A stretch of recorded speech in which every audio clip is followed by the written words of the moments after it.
رجعنا لكم تاني والتحكيم مع جريشة. معانا لينكين، الاهلي ومودرن فيوتشر، وهنتكلم على حكام كاس الامم الافريقيه، وبعد كده هنستنى مداخلات الساده المستمعين على تليفونات اذاعه الشباب والرياضه 25776053 و25756977 وعلى فيسبوك صفحتي عربي وانجليزي جهاد جريشة. هنرجع للمباراه الهامه، نهائي كاس السوبر الاهلي ومودرن فيوتشر. مباراه على الورق نهائي كاس سوبر، فماتش مهم.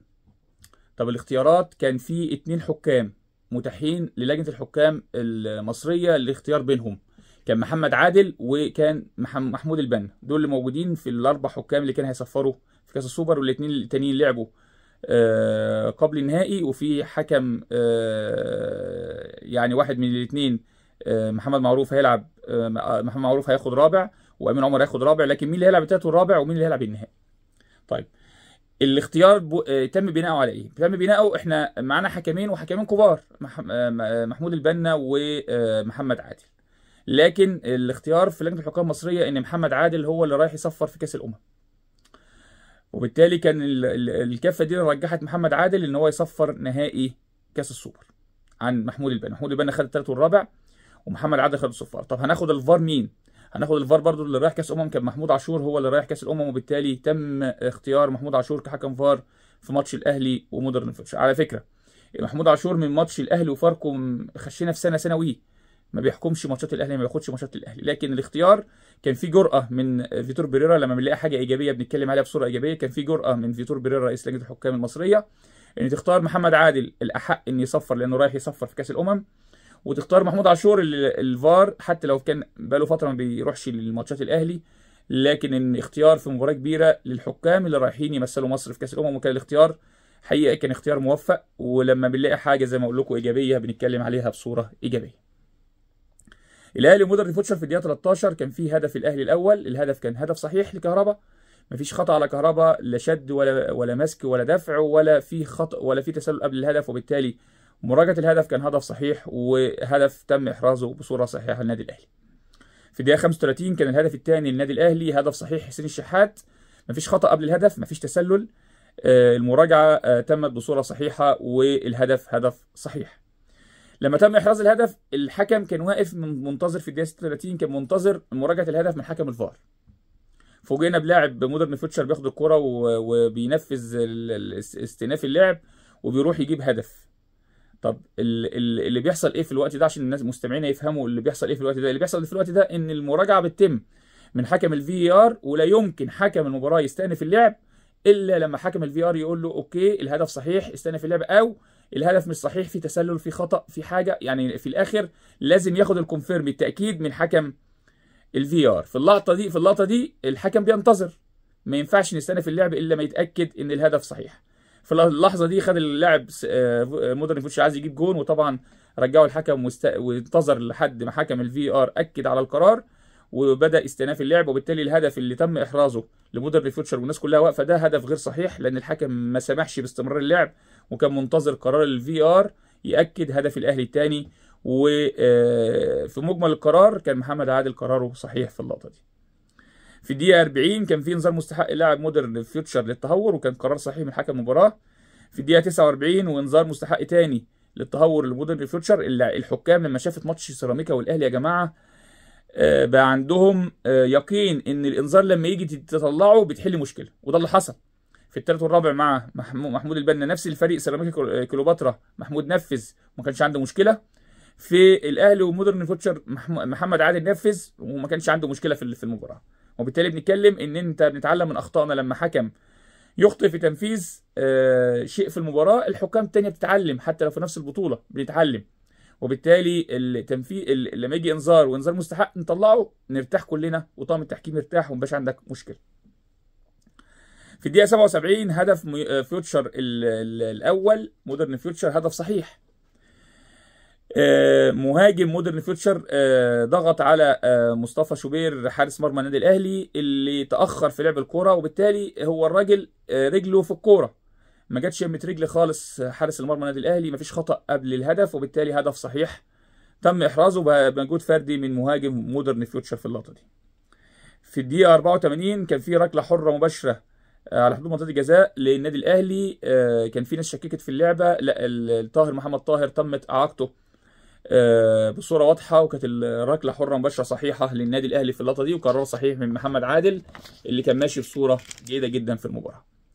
في الدقيقه 86 كان في ركله حره مباشره على محمد محمود، والخطا تم باهمال، لكن كان في هجمه واعده لمودرن فيوتشر، وكان لازم في اللقطه دي ياخد اللاعب انذار.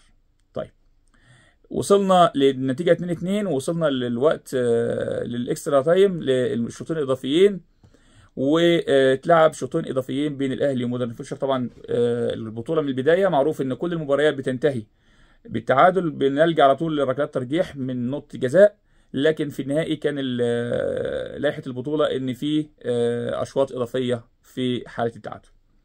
في الوقت الاضافي في الدقيقه 92 مطالبه لاعب الاهلي بركله جزاء لمسه يد المراجعه، مفيش لمسه يد على لاعب مودرن فيوتشر الاول، وفي لقطه ثانيه محمد محمود الكره جت في جسمه، وبالتالي مفيش ركله جزاء في اللقطه دي، وكانت قرار صحيح من حكم المباراه، وكانت مراجعه صحيحه من حكم الفي ار. في الدقيقه 97 ركله حره مباشره تستاهل انذار ولا لا؟ اللعبه بتاع مروان عطيه لعبة أثارت الجدل كتير في السوشيال ميديا وفي المحللين التحكيم، والناس كلها اتكلمت عليها. اللقطة كانت خطأ من مروان عطية بإهمال، كان هو واخد انذار قبل كده، وكان خطأ من مروان عطية بإهمال، ولكن الخطأ كان فيها هجمة واحدة. الخطأ اللي حصل ده هو خطأ تكتيكي اللاعب بيعمله عشان يعطل الهجمة، اسمها هجمة واحدة لمودرن فيوتشر. اللقطة بمنتهى الأمانة كانت تستحق إنذار، وانذار كان هيبقى الانذار الثاني لمروان عطيه، وكان هيطرد من المباراه. الحكم ادى الخطا لكن ما طلعش الانذار، وبنتكلم بمنتهى الامانه في التحكيم، لما بنتكلم مع بعض بنتكلم بامانه. كان انذار مستحق لمروان عطيه، وكان الكارت الاصفر الثاني، وكان يستحق الطرد في اللقطه دي. في الدقيقه 107 في ركله حره مباشره على مروان عطيه، وكانت لقطه ثانيه هيستحق عليها انذار ولا لا؟ كانت برضو اللقطه دي ما يستحقش عليها انذار، اللقطه اللي قبلها كان يستحق الانذار. اللقطه دي كان فيه اهمال من مروان عطيه، وكانت ركله حره وما يستحقش عليها انذار، لكن اللقطه اللي قبلها كان مروان عطيه يستحق عليها انذار. اللقطه دي كانت ركله حره مباشره فقط بدون انذار، وكان قرار صحيح من حكم المباراه على نفس اللاعب مروان عطيه. في نهايه الشوط الثالث كانت في لقطه لمحمد عبد المنعم وقع على الارض، فنشوف اللقطه هل فيها كارت احمر للاعب مودرن فيوتشر، هل حكم الفار لازم يتدخل؟ اللقطه كانت واضحه وصريحه، الايد الممتده من لاعب مودرن فيوتشر في وجه محمد عبد المنعم، ما تمش استخدامها كسلاح عشان يتم كارت احمر، يبقى في كارت احمر. اللقطه دي هي اقصى درجات التهور، كان الحكم لو شافها كان احتسب ركله حره مباشره لمحمد عبد المنعم، وكان انذار للاعب مودرن فيوتشر. الحكم ما شافهاش، وليه حكم الفار ما اتدخلش؟ لان حكم الفار ما بيتدخلش في انذار، حكم الفار لما بيتدخل في الكارت الاحمر المباشر. عشان كده حكم الفار ما اتدخلش في اللقطه دي، وبرده حكم الفار ما اتدخلش في لقطه مروان عطيه الانذار الثاني. حكم الفار لما بيتدخل فقط في الكارت الاحمر المباشر. كانت اللقطه دي ركله حره مباشره لمحمد عبد المنعم، وكان انذار مستحق للاعب مودرن فيوتشر ما حصلش عليه. في الدقيقه 114 كان هدف الاهلي الثالث هدف صحيح.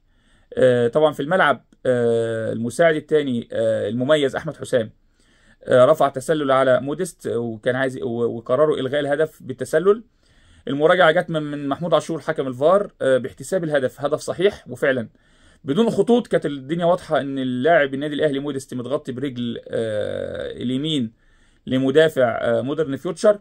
الخطوط رسمت بصوره صحيحه، وكان الهدف صحيح، وتم احتساب الهدف وتصحيح الخطا عن طريق محمود عاشور حكم الفي ار المميز، وبالتالي بنتكلم ان هدف الاهلي الثالث هدف صحيح. في الدقيقه 116 كان في انذار مستحق لعمر السعيد لاعب مودرن فيوتشر الاعتراض بصوره غير لائقه، وبالتالي كان انذار صحيح. في الدقيقه 118 انذار مستحق اللاعب النادي الاهلي للتهور. المباراه انتهت وفاز الاهلي بالسوبر، والتحكيم ما كانش عنده مشكله، يعني بنتكلم بس خطأين في انذارين، مش ده الاخطاء اللي ممكن نتكلم فيها انها تبقى مؤثره على نتيجه مباراه.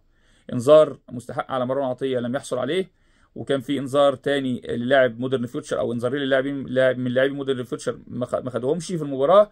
مش دي الاخطاء اللي ممكن نقف عليها ونتكلم عليها تكون مؤثره في نتيجه المباراه. محمد عادل ورفاقه عملوا مباراه تحكيميه مميزه، خرجنا من المباراه ما نتكلمش على خطا مؤثر في نتيجه المباراه، نتكلم على اخطاء الصغيره موجوده زي اي مباراه، انذار مستحق ما اتاخدش يمين، انذار مستحق ما اتاخدش شمال، لكن في الاخر مفيش خطا تحكيمي اثر على نتيجه المباراه. مجمل السوبر المصري التحكيم المصري ادى بطوله جيده، ما عندناش حاجه ممكن نتكلم عليها في الاربع مباريات نقف عندها بصوره كبيره، لكن في الاخر عايزين الافضل، عايزين نطور من حكامنا، عايزين نتكلم كتير الفتره اللي جايه بعد كاس الامم عشان نجهز حكامنا لاستئناف الدوري اللي هيبقى صعب جدا بعد كاس الامم. تحكيم محتاج شغل كتير. نتمنى لجنه الحكام تستغل كاس الامم الافريقيه والتوقف في اعداد حكامنا اللي بعد كاس الامم بصوره صحيحه. فاصل صغير ونرجع بقى نتكلم عن حكام كاس الامم الافريقيه.